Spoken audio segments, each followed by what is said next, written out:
Alright, y'all. Peep this one real quick.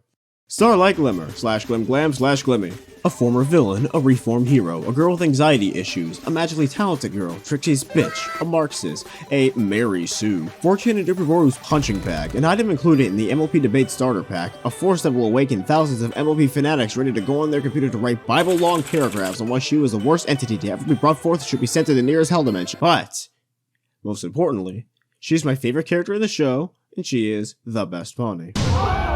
Now, I know, this may come as a shock to you if you've ever known who I am for at least 30 seconds, but I said it. I think that Starlight Glimmer is the clear best pony in every way, shape, and form.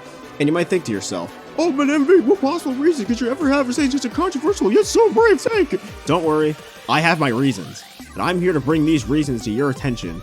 So sit down, get your popcorn, hit up that pony plush, get your cider, close your Uberboru tabs as well, by the way, you fucking horny piece of shit. We're going to get into why this wonderful Menace of a mare should place high tier on your MLP waifu list. And with that out of the way, let's get into her looks. Alright, here's a question for you people. How many of you will look at Starlight and one of the expressions that she makes and think to yourself, hey yo, that looks pretty damn cute? If you said anywhere related to the words me, then you're absolutely right in thinking this. If you said anything otherwise, you've been put on a list known as top 10 people who are absolutely, undoubtedly, deadly wrong. The staff must have gathered every rare ingredient across the ends of the earth and put them together in some kind of laboratory, with the last ingredient being God's light. With her navy eyes, her slick and smooth looking purple mane and tail with a stroke of turquoise, and her lilac, lavender-like coat. Also, side note, I've had niggas tell me that Starlight's color is actually pink, and then I say, no! It's fucking lilac. These bitches are not the same color, they're completely different. It's enough to make any on-screen appearance that she has be a wholesome feeling experience that can even make the most emotionless and lifeless niggas actually feel feelings. You look good, Fizz. I'm down every creature, it's gonna be okay. Enslaving villages. You'll know exactly what it's like to cream, but I think it's... Yeah, that seemed to go okay. Just you and me. And when Starlight gets smug, I do mean she gets smug. Every time she wears a smug-looking expression, she has an actual shit-eating grin that radiates the top bitch energy that can make you wish to absolutely get stomped on by her, complemented with the lidded eyes that, make you feel certain things. Complemented by her voice from the wonderful Kelly Sheridan, famous for her roles of Block Ninjas, Money Hoarding Gotcha, Classic Pony Show, and apparently fucking Barbie, in order to make these equines sound beautiful and or cute. It's also important to address one of her vital magical abilities, making funny faces. Now, we already know that Rainbow Dash might be the most iconic face maker there is. I mean, just fucking look at her. This bitch looking like that she's about to pop her eyes out in some of these ones for real, Jesus Christ. Or face makers like Cozy Glow, which makes her look like a real menace to society and should probably be destroyed in any and all costs by the nearest equestrian SWAT team. Starlight though, she has God knows how many weird faces enough to make a lifetime supply of reaction images and shitposts on any image board or social media. It's as if the show animators were challenged by higher-ups of Hasbro HQ to create the most dumbest and meaty-looking expressions for this character until their hands bled and their brains were polluted. And this challenge has created the world-famous meme as we know it. That's devious. I mean, I see. This moment is probably the first thing that comes to your mind when you think of the words Starlight Glimmer. Whether it be the way she says the line, the way she sips the cup, the fact that she says the words That's devious with such an enthusiastic tone, or the fact that this face literally looks as if she had her brain stop functioning at remotely normal capacities and is incapable of remembering the last 15 seconds of words Cozy had even said to her. Well, the Cutie Mark Crusaders wanted to go to this school more than anything, so I thought if I showed Headmere Twilight they're bad at friendship, she'd let them come here with me. Now, I could bring up her older design, back when she was still a world-dictating Marxist, and I will mention that there are some good stuff here and there that definitely make her look pretty. However, I'd say her newer looks are the superior one. But regardless of which version you or I prefer, for both sides she is clearly packing that ass. Alright, so that was all about her looks. Now let's get into her personality.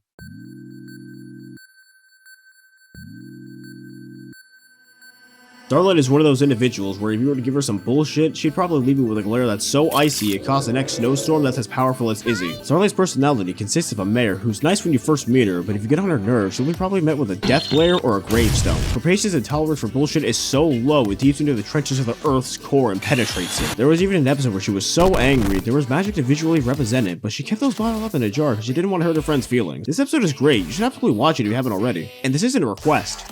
it's a threat. She also has just a weeny bit of crippling anxiety, enough to cause relatability suffocation. Half of her episodes consist of her either worrying to death about one decision she's made, or whether or not Twilight Senpai was going to banish her to the Shadow Realm for using magic to expose the kinks of several different ponies. She quite literally has an entire panic attack just by the mere thought of seeing her oldest and closest friend again, as well as having an entire breakdown just from the failure to fix a friendship problem with Luna and Celestia. Moments like those are what can make her a truly relatable character to many people, or very weird people like me, or about half of this weird fandom. There's also self-doubt, social anxiety, low self-esteem, and the list just keeps going. And despite this, she's probably still more actually level-headed and laid back compared to the actual main six. She's definitely shown to be a lot less likely to have an outburst / depressive episode / any negative word in the dictionary over something like missing a test or losing a race or fucking saxophone. She is also very snarky and sarcastic on many occasions, and goddammit, I love that kind of shit in characters. I wondered how long you'd take to get tired of pillow fort pouting.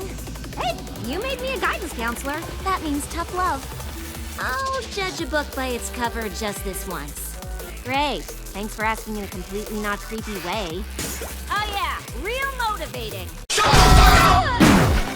Oh yeah, while we're at it, let's not forget this entire fight scene. This scene is a culmination of Starlight's quippy and confident side. This mare is able to kick the absolute shit out of Bugwoman and taunts her like her life is as valuable as a summer ant. She keeps on coming back despite stealing all of her cracks, all because she keeps smelling the glimmers, and all Starlight has to say is, "Put it on my tab," before absolutely decimating her ass by sending her Twitter followers to dogpile Chrysalis with death threats, and then she walks off like an absolute badass. This fight lasts for 1 minute, but it is so goddamn good. Surprise, mother. Stay still so I can blast you. No. Target acquired. Better scramble like an egg before you get poked. Hey, yo, the pizza here. Oh, plus You got me. Oh, nigga, stop! Control ratio.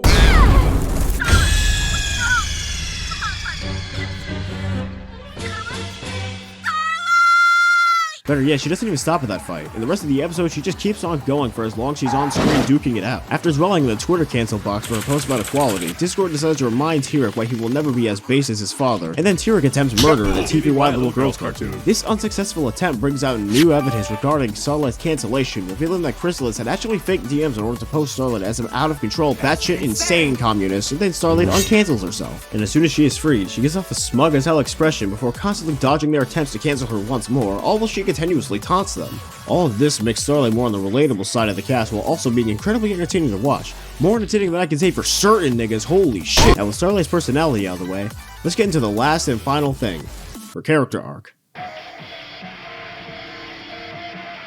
I've been saying this for a while, and I will say it here. Starlight is probably the most reformed character out of the entire lineup of reformed characters in the series. This man literally went from some evil-ass, smug-ass, equality-ass maniac who had the biggest hate motive for Twilight, more than I had a hate motive for Twilight Sparkle's pony rig and elements of justice, to a nicer, compassionate, friendship-looking counselor.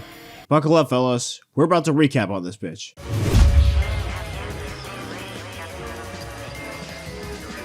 This all starts in the episode The Cutie Key Mappings, when the main cast Big Blue, Buttermare, Jewel Bitch, Cotton Cushion, Book Horse, and iPhone get a booty call from the magical map god, and they travel to a desolate wasteland with 13 small houses. This is where we meet our dictator / equality waifu known as GlimGlam. She then sees those sparkles on the sparkles on the Twi cake and the fuck, I can't do that seriously. She sees those sparkles on Twi cake and then goes, "Oh my, the Princess of Friendship here on my turf. Boy, this will be a great snack." Then tries to convince her to join the group. Book Horse obviously goes, "Yeah, bro, I don't know about this one. I think we should kind of leave." Then GlimGlam just goes, "Nah, you tripping, bro. What? I insist you stick along just for a little while longer." And the Book Horse just gives the okay. Later on, she starts to think that this place is just a bit too sus and mogus for them to comprehend, but they decided to stick around anyway because 3 ponies known as the Ass Inspector Group decided to inspect all of their trucks individually to rate them out of 10, and then told them about the Trans Stamp Entrapment Vault. Once taken there, it was where Starlight saw a golden opportunity and went, "Aight, who are the niggas I told you about this vault?" And then Pinky said, 3 random weirdos who inspected our assets." Great. Our iconic characters were hit by the magic powers of the Staff of Swap symbol in this very weirdly cringe-inducing scene where the characters had their _cutie mark symbols swapped with STL_cutie mark_ML_D and now have become equal. They are sealed in the vault. Book Horse then dies and sold as your soul, and the main cast had now become proletariat.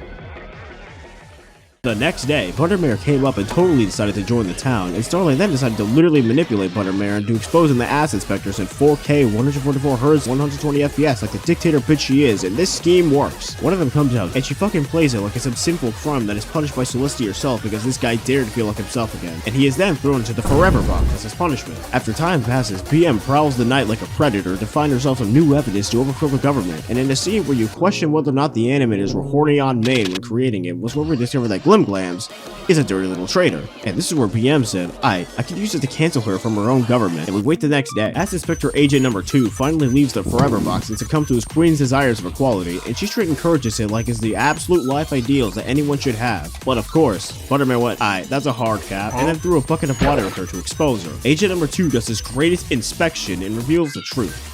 GlimGlams then has a baby rage meltdown, still trying to drill this psycho-ass mentality despite being caught in 4K and fails.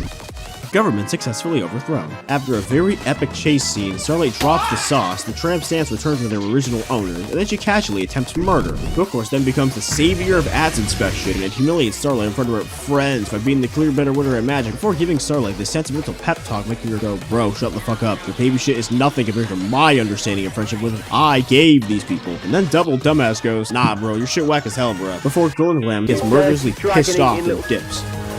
This entire episode has essentially shaped the main idea of what Starlight's ideals and intentions are, and the characters that she has started out from. Amir, who believes that harmony and friendship come purely from being one and the same with each other in regard to social status, and that you should deny what makes yourself to achieve it. But then Twilight and her homies come along and go, haha, no, and throw it all to the ground, restoring the individuality across several different ponies, yet temporarily cemented Starlight's burning hatred for Twilight and her friends, enough to go to utter mental lengths to carry out this hatred.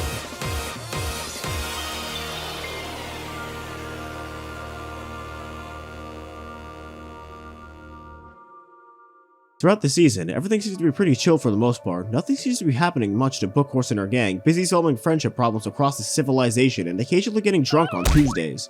That is, until you realize that this bitch, Starlight Glimmer, aka Aurora Glimmer, is literally fucking stalking her throughout the whole ass season. She deadass over here in the back, listening to Twilight have an awkward moment with old friends, come up when fucking time travel is brought up, which is some hella foreshadowing, and finally during Twilight's presentation involving the sonic rainbow and how it brought her and the homies together. These writers really knew what they wanted Starlight to be with this whole creepy stalker-ass vibe they brought upon her. This nigga really hated Twilight so much to the point of scheming in the back to create the ultimate revenge plan, stalking her ass to get the result. It all culminates into this finale, where we see her plan unfold.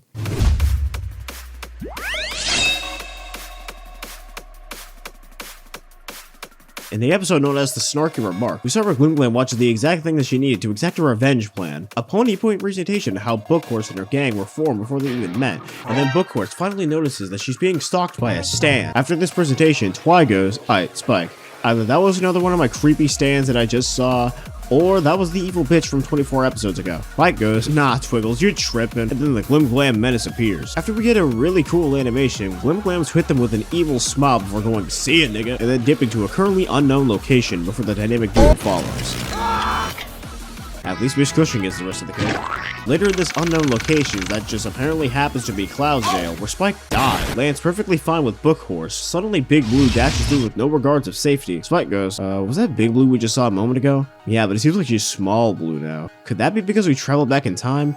God damn it, please don't let that be the case. After thorough inspection, it is in fact the case. Our dynamic duo has traveled back to where the first Sonic Rainbow was born. GlimGlams pops out of the shadows and decides to do a little trolling and hits Small Blue with a slowness effect and stops her in place, letting her lose the race, and no Sonic Rainbow in sight. Small Blue takes a permanent L, Cotton Cushion is forever depressed, Buttermare has no animal homies to hang out with, iPhone never receives their software update, Jewel Bitch is now just a bitch, and apparently Spike is just never born, the gang is no longer formed, and Starlight has successfully fucked up Equestria due to her hatred of Twilight and her friends. And some backstory dumb shit, but we'll get on that later. This starts a constant loop where Book Horse and Spike are sent back to the present and watches their world become nothing but wastelands and destruction because Big Blue has taken a Moby huge L. I could go over these timelines individually in detail, but they're not too important to this character arc. Plus, I've been writing the script for nearly 2 weeks now, and I've also been editing this video for nearly 4 months. And I'd very much like to be done with it someday. After a moment where Book Horse gets sent back to the past, back to the future style, where essentially Equestria at war happens and iPhone has switched to Android, while it goes, hey yo, this map pretty fire though, and gets sent back to the past where she immediately gets shit from GlimGlam frame 1. She then throws out all of her rage at her about her poor ass village because she still thinks equality is a lot more superior than what people call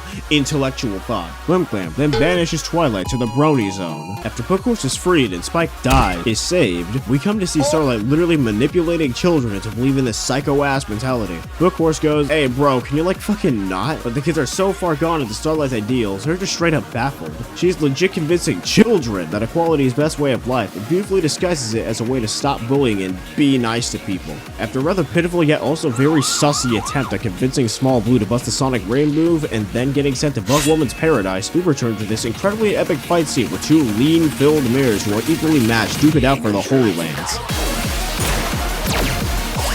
Not bad, but it's gonna take a lot more than that. Lucky for you, there's more where that came from.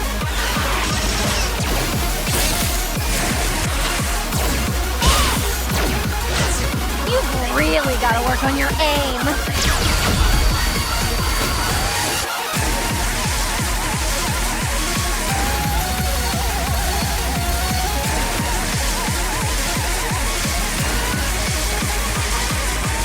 Our lean overdose protagonist is sent back in time again about hundreds more times, then she finally decides to stop for a second and actually try to convince GlimGlam to sit the fuck down and chill by going, "Hi bro, look, I can't stop you, but you can't stop me from trying, and that means that we be doing this for as long as this Brony fandom stays alive, and I think that's a sign you should please stop while you still can, Starlight." GlimGlam just goes, "The ride never ends, Twilight."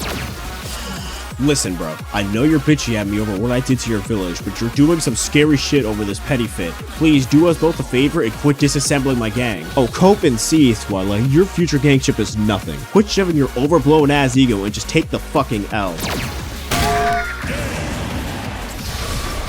Alright fine, I don't know how important other ponies' gangships are, but I'm gonna show you what you're doing when you destroy mine. Bookhorse then gives a little fierce bear hug to force them both to the present, where the most worst and darkest timeline is shown. You return to their point of view and Equestria is apparently dead. Nothing remains, everyone is either dead or ran away, absolutely nothing is left. Starlight looks around at this new place of desolation, refusing to believe that this is real and the result of Twilight's friendship never being formed. Unfortunately, however, nothing can deny the reality of the situation. Starlight takes a look at what she's done and is just completely stunned. She just wanted to take revenge on the mayor who ruined what she built upon and spread the act of equality across the land, not destroy everything. She's done some bad things, but she's not heartless. She takes a gander at what's happened, and as lost for worse, says nothing. And all Twilight has to say is, I know I can't stop you, but I thought showing you this might change your mind. "The fuck you talking about?" GlimGlam, however, gets that dosage of rage back into her as soon as Bookhorse decides to open her mouth. "God damn it, you had it for a second, but it looks like you lost it. Whoa, whoa, whoa, I don't know your damage, man, but I'm sorry. I did what the magical map god told me to do. I did what I had to do." Alright, fine. You wanna know my damage? Because I will show you myself. It was then where our main characters are thrown into the oldest point in time, GlimGlam's original town, Cyrus Hollow. We met a very adorable filly version of Starlight Glimmer and her best and only friend, Sunbutt Jr., also known as Sunburst or some shit. And this moment is where we get into probably the most infamous moment in the episode and possibly the most controversial part of this character.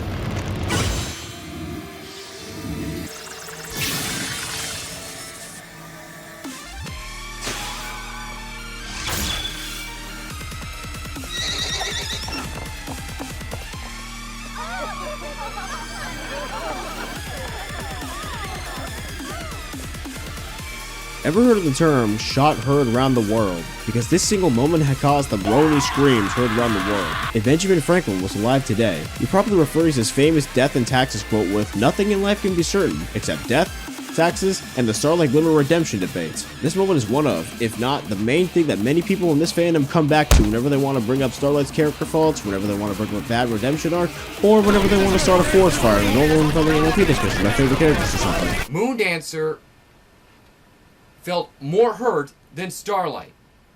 And the difference between Moondancer and Starlight, at least she didn't run a communism cult. A lot of people have certain vitriol for this moment, something that I've heard from both Starlight cynics and even actual Starlight fans, for several reasons that follows. The fact that it happened so fast, the fact that it is rather sudden. This happens when there's only 6 minutes left of the episode. It does not have room to explain so forth. This can be regarded as petty. The motive is pretty weak. Backstory too simple and weak. We had this entire thing built over essentially the whole season, yet this is what we actually got. The scope of Starlight's villainy is too big for a small and weak reason. There could have been so much more put into this than we actually have. The fact that Starlight could have called him, the fact that she didn't even try to keep in touch with him, the fact that she has grown bitter hatred over cutie marks of all things because of this, the fact that she Control plus X dozens of cutie marks from several different ponies and swapped them with equal signs all because of this, and the fact that Starlight has essentially caused Marxism, warfare, slavery, revolution, tyranny, power-hungry destruction, chaos, and extinction just because her friend got her ass tattooed first and went, "Aight bro, I'm about to head out," and left. That took too many fucking tries. Jesus Christ almighty. And I'm gonna be real, these are reasonable ways of thinking about it. I was also one of those motherfuckers who hated this backstory with all my heart back when I first witnessed it. Even I had arguments and rants on Discord about this very fucking dumb and petty backstory. But I'm gonna be honest here. After all this time in retrospect, I don't actually think it's that bad anymore. Oh, but Envy, the backstory is so weak, it's super petty, it's inexcusable. Probably should have actually forgiven her for this. Starlight's character's been regressed entirely because of this backstory. Sit down and shut up. Let me explain for a second. I will ultimately say that yes, for a villain that is scope that is Starlight, this backstory is as weak as the human species. An evil bitch who caused that many atrocities across Equestria, whose past life was literally just her friend ditching her for a tattoo, can be quite on the side of supremely dumb. But that is actually the point. Starlight quite literally explains this whole thing, and both Spike and Twilight can't even fucking believe when they hear it. Twilight literally goes, "Bro, that's some bullshit. Cutie marks don't separate homies." And Starlight just doesn't listen because she's consumed in raw bitterness. And let's consider another thing. These whole dumbass thoughts spawned when she was a kid. A small, naive, dumbass kid. You think that ultimately all these motivations are childish, but she didn't have anybody in her life that would tell her how childish they really are. And the only real people in her life that could have told her was probably her father, considering how much her father literally loves to live in the past and also likes to treat her like just a small filly who isn't growing up and apparently isn't allowed to see strangers. Yeah. Recipe for tattoo ownership. Also, side note, considering Summer's actual mother just likes to spam about hundreds of different letters per tenth of a second like a spam bot, and the fact that they go from Cyrus Holler to Candlelight of all places, it'd be pretty easy for Starlight's attempts to rekindle her relationship with him to just never happen. Now, that doesn't stop the utter pettiness and childishness about it, but it makes more sense when you consider those factors and make you realize that her situation is just a tad bit more valid, despite the fact that it's a very dumb way of thinking. Thank God Twilight came in to knock some sense into her, yo. With that backstory bada bullshit out of the way, GlimGlam sends them back to the sonic rain bada boom and threatens to cause permanent damage to the time and space because she's still upset over her boyfriend rejecting her for sun rays. And after Bookhorse begs her to calm down and try again, she starts regretting basically everything that she stood for up to this point. She's even straight up crying, god damn. It was here where it just takes a little bit of convincing before she's finally convinced to change team and become a whole new pony as a result. Small Blue finally busts her move. Bookhorse gang of mentally deranged morons are finally destined to be brought together, and our main characters are sent back to the real world. While we're back here, the gang opens the door to invite Bookhorse to another drunk night session until they see GlimGlam and immediately has their warning sirens blare on full deafening volume. They all group up to decide their punishment, but then iPhone goes, and Bookhorse goes, "You're right, but I have another idea.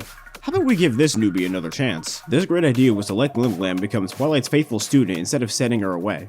This gives her new friends and a new place to start a more healthier life. She has successfully rejected equality and embraced individuality. A wonderful song plays, and we get a new, upgraded, better Starlight Glimmer.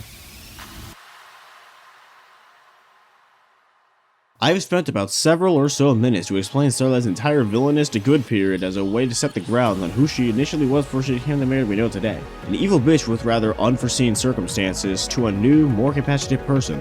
A stark contrast of what this character is. And while I could go over every single thing that sets her up to be this new person, this video has already taken a long time to edit, so I'll instead go over the moments that stand out, all of which are in Season 6. So we're at the point where we question, what is next for this man?